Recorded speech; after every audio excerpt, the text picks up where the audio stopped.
Well, it's 8:15 BST as promised. The Instagram live from the gallery, basically the control room that puts out the bulletins that you will have just seen if you're watching BBC World News at the top of the hour, and if you're watching on the News Channel and BBC World News at 9 p.m. Tonight. This is where it's all done from. So I just thought I'd give you a little glimpse, introduce you to the team, because television is a massive team effort. But these guys you will not see except for this Instagram live. So let me introduce you in turn. We have the gallery team on today. We've got, let's flip this around so I can introduce you properly. I had the problem flipping it around last time. Here we go.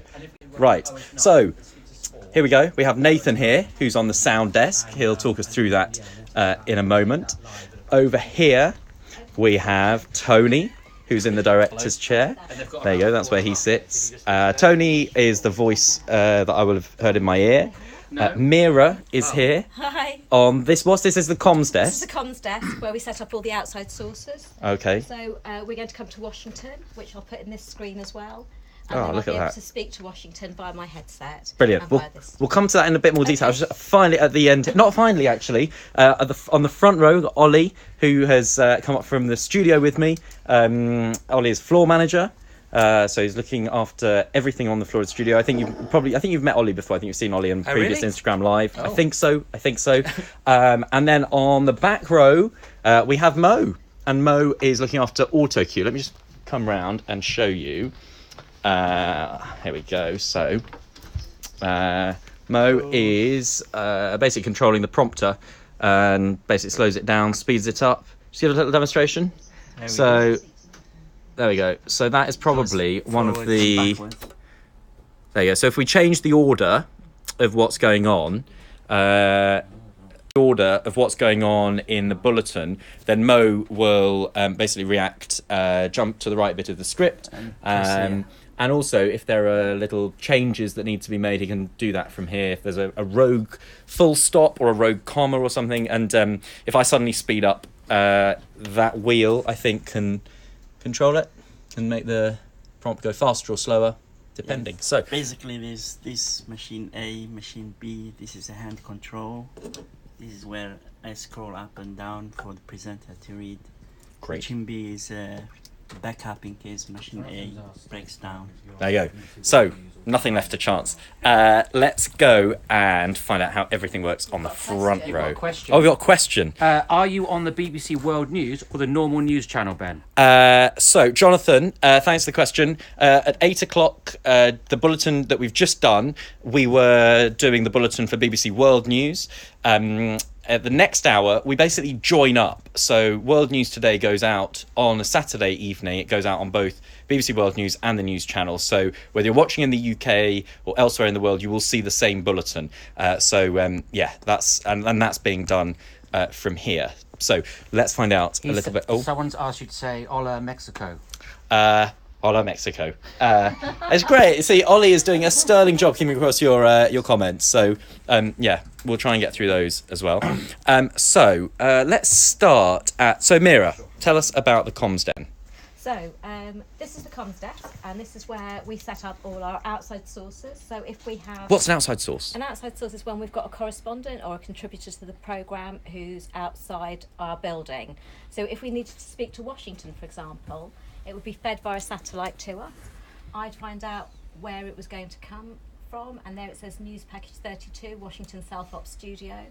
So I'll go to this, get News Package 32 up, and I'll put it on an OS. And then if I do that, you can see that's our Washington studio. There's the chair and there's the White House in the background. And then I can use this to speak to our contributor from there. Sarah Gill says, hi, Mira. Hi, Sarah. There we go. Sarah's one of our colleagues, in case you're wondering. Oh. Hi. Sarah, sorry you're not in this one, but we'll do it again sometime when you are. So Mira's just explained to you there. So when we have a correspondent on, we have to make sure that they can hear us, we can hear them, that the picture is stable, especially if it's being done on a location rather than from one of the bureaus. So so that's why it's so important to have that role, because otherwise you'd have situations where sometimes you end up going on air and the correspondent then suddenly can't hear you. Sometimes, despite the best preparations, lines go wrong, as I'm sure you will have seen. So that's what the seat is that Mira's in. Mira, thank you very much. You're welcome. Scotty has just asked who controls the automated cameras, and that leads us nicely. That leads us beautifully onto the next chat, and it's with Tony. Tony, I'm just going to flip the camera. This is why I'm not in charge of the automated cameras. So this is the director's seat. Tell us what you do during the bulletin. Well, Mira, Nathan and I are all directors, and we rotate positions on different bulletins. Yeah. So who's doing the next one, by the way? Have you decided yet? It's me. Yeah. Yes. Okay, Yeah. so I'll Mira's direct the doing. next one. Mira's directing the next one, and just to explain what that's the director's voice is the one that I'm hearing most of the time, telling me how long's left on each item, telling me what we're going to next, telling me about any changes, telling me which camera to look at. So that's the voice that I hear most, and so Mira's doing the next one. So me cut you off midway. So we have our automation system, which controls the servers and the robotic cameras. We have Open Media, which is our run order, has all the automation codes and scripts, so editorial staff, journalists. So that's where I can go in and make changes types, yeah. and change the scripts or add stuff or delete stuff. But so that's what I see. That's the version I see. That's what it looks like on your screen. So this is a timeline like of building events. blocks. Yeah, Okay. like almost you could think it as Lego blocks. So each colour represents a different command. So green is microphone open and camera in vision. Blue and green means the presenter's out of vision but the microphone's open and video's playing over the top. Solid blue is a video playing, and any yellow item is a graphic. So when we're at the very start of the bulletin, just show people how you kick off the bulletin, because nothing would go on air without whoever's in the director's seat, at the moment Tony, nothing would go on air until you start pressing stuff. That's right. And that's a technical term, pressing stuff. Master of F12. Go on. So show us how it would all begin. Do you want the spiel as well? Yeah, go Yes, for it. okay. So what we're going to do, this is what I hear, and this is what everyone in the gallery will hear as we're going on air. Okay, so stand by, going on air in 5, 4, 3, 2, 1, vamp, cue. Ben would talk. I would say Sudan headline next, cue on. SOT next, on B, rolling SOT. This is a renewed call for all those bearing 10 arms seconds to on sit this, down new for measures of the discussions to outwards. arrive at a peaceful outcome, Arista peacefully next, coexist under the basis of new measures. white, cue on. Titles next, rolling titles. Right, while the titles are running, Ollie wants to know, can you control all the studios from this gallery? I would imagine you probably can, as long as the routing's correct. Ah, there we go. It's all about the routing. So wide on 1, coming to 4, mix, cue Ben. There we go. And that is how it would start. Just keeping an eye on your questions. Tony, thank you. Sorry, Thank you very much. Someone did ask a question. Yes. Someone said, have you ever lost commissions with the gallery when you've been on air? Oh, yeah, good question. Have we lost communications? I don't think I don't. Oh yes, there was actually not that long ago. I was doing an interview, and it was on a business slot. We were in the big studio for GMT, and I was happily doing the interview, and I thought, oh, they must be really enjoying this. They must find it really interesting, because no one said to me, wrap up, okay, we're out of time. I thought they want me to keep going. And then I realised I'd actually unplugged the cable from the talkback unit. So I basically cut myself off from communication accidentally. Never do it on purpose, ever. But yeah, so I did lose. But that's where Ollie comes in, or whoever's floor managing. So in that situation, the floor manager, I don't think it was you, Ollie. I think it was someone else on that occasion. But I don't think it was. They stepped in and said, they basically gave me a hand signal. Just show us. So what's the 30-second hand signal? So the 30 signal is this one. Okay, so that tells me I've got 30 seconds left. Yes. And then there's a 15 hand signal, which is this one. Yep. and then you can count. But also, Great. if you're on an interview, for instance, and you've lost communication with a gallery, and you want to know how long's left on the interview, I can just hold up my fingers to 2 minutes, 1 minute, and then Crucially, if we need to wrap it up, I'll just do this, wrap it up. Or if they need to stretch it out, I'll tell them to stretch it out like this. There we go. And the 2 fingers always has to be done that way round. Very important, not the other way round. So sometimes you do lose communication. It happens, contingency, and a way of kind of making sure that everything keeps going despite that.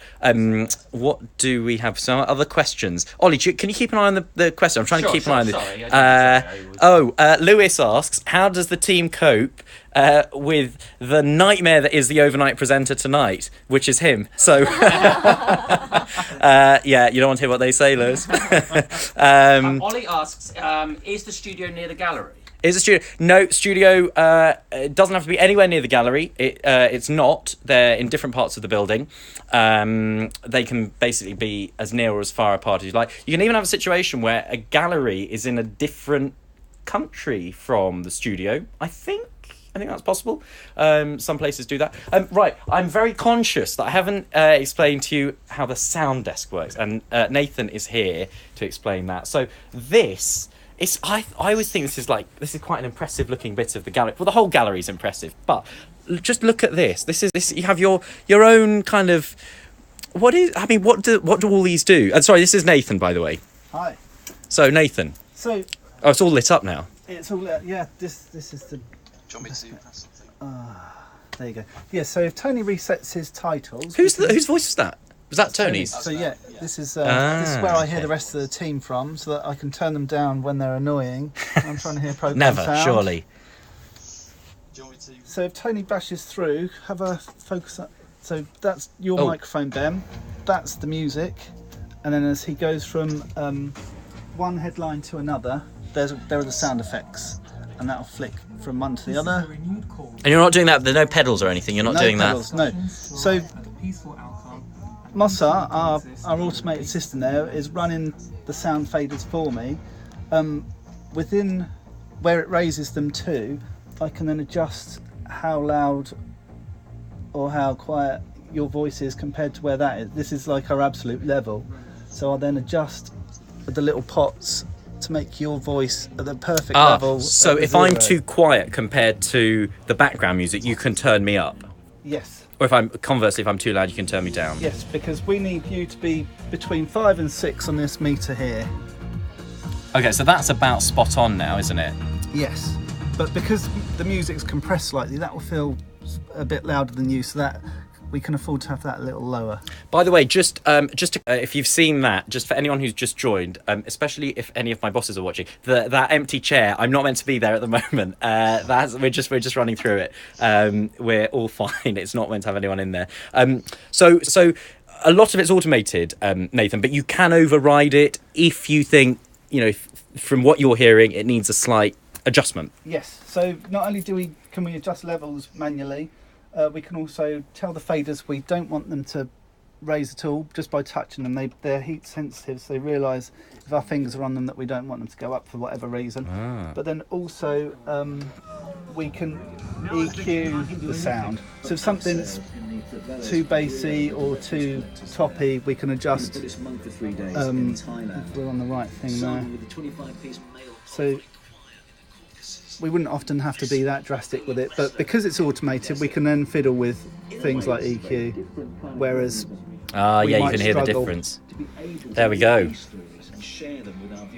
Right.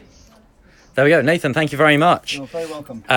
So that's impressive. Steve was quite intrigued by the heat-sensitive sliders, faders. Thank you very much. Thanks, Nathan. You're welcome. So we've got some more questions. Ollie's been keeping an eye on them. Let's... EJSSX 2003 asks, have you done a UK regional news programme before? Yes, I used to do Look East in Cambridge. We also did stuff in Norwich. I think Alex is watching, Alex Dunlop, who I work with there. Alex, hope all's well. Yes, I did that for several years, actually. So I did... I was mostly reporting there. I did occasional bits of presenting. It was mostly the short summaries that used to be on BBC One in the evenings. But yeah, that's and you'll find that a lot of people here have done regional, local before they've come to London. And there's Any another more? question. Ollie's keeping them on. Is there a separate studio for Impact, Global, and GMT? Yes, there is. It's the bigger one. So we don't tend to use that except for those big programs. And then we all move around depending on what time of day and what show. Yeah. Fair, part of GMT does come from this studio, doesn't it? Can't change the surface here. Oh, right. So, good question. Let's so just show us how that works then, Tony. Well, if you look at one on the wide shot there, so currently that's got a daytime background for news. We can change it to GMT. Wow. All at one press of one button. One press of one button. Wow. Yeah. We've got Newsday. Newsday. That's Newsday. Oh, that's That's business business briefing. briefing. Okay. So that's the early one. That's the one that's That's the early morning, 5 a.m. Newsday. And you've got Beyond 100 Days and Um, Focus. Focus on Africa. There we go. I think we've got Impact as well here now. That will be. Give me a second. Oh, sorry. Won't be there. And the reason that even though some of these programs don't necessarily come from this studio all the time, the reason that they have the ability to change the look so that you can do those programs is if, for example, it's a backup. So if there's a problem with the main studio, they could do the program from there and keep the schedule running as normal. Talking business, someone's asking. Question. What else? We have a question from Mikey, who I think does some interviews for us occasionally, and says, when I'm on Skype, which screen or console does that come in on? So when Mikey does an interview for us on Skype, how does that work? So we'll try and demonstrate that for you. So we've got a couple of ways to do it. We've got a group of people called DigiHub, and they can call you on Skype. And then we've got something here called social media, and then we've got D-Hub, Skype 1, 2, 3 and 4. And if we look at Skype 1, So you can have maybe 3 or 4 different guests on Skype lined up, ready. so yes, we can. There we go. So we've got those two options. Mikey, I hope that answered your question. Drew, who's another one of our colleagues who's watching, says hi. He also says to me, shouldn't I be prepping? Yeah. I'll have a look. I'm going to go now, actually, because I have to just look through the programme. So Michael says, thank you very much for explaining that, Mira. He said he's also done lives from the Bureau, and he says, thank you very much for explaining. So I think... Kane wants to know who's in control of the ticker and the graphics. How does that work? Well, we can put it on here. Do you want to just auto take it? We'll show you on the screen. We have control of it to put it on, but we also, if you direct, there it goes. So we can put it on ourselves. It's written by the online team. Okay. Sorry, I'm trying to do this the wrong way around this way. There we go. And it's written by the online team. So it's the people that run the website that write those headlines. Another question from Ollie. This is not Ollie, not floor manager Ollie. Other Ollie who's on the feed. He wants to know how there is little to no delay on the Beyond 100 Days, considering the distance between the two presenters. Because obviously Katty's in Washington, isn't she? And Christian's in London. One for Nathan. There is a slight delay, isn't there? Let's go over to Nathan. Nathan, how come there's no delay? There's a slight delay, so we need to pre-cue Catty by a couple of seconds, like when we're doing the headlines and things. But on the discussion, Catty and Christian both sort of have the rhythm down pat, where they've been doing it for quite a while, where they know when to stop talking, when the other one's going to pick up. Okay. Telepathy, I think. Great. And talking about knowing when to stop talking, I'm just keeping an eye on the time because we're starting to get a little bit close to the top of the hour. Hang on, let me flip that round. There we go. So you can see that clock is always ticking, so we can't lose track of time here, and we can't miss the top of the bulletin. So in 25 minutes, in less than 25 minutes time, we will be live. It will be this gallery that takes us to air. We will be live on BBC World News and the BBC News channel for a full half hour for BBC World News today. Join us if you can. Hopefully you'll be watching with a little bit more insight into how it all gets to air and how it all happens. So thanks to Nathan over there on the... Hang on, where are you? It's really hard to do this back to front. Thanks to Nathan there. Thanks to Tony there. Thanks to Mo there. Thanks to Mira. And thanks to Ollie. Right, and thank you all for your questions. I hope you enjoyed the Instagram Live. If you did, we may well do another one soon. Who knows? Bye-bye.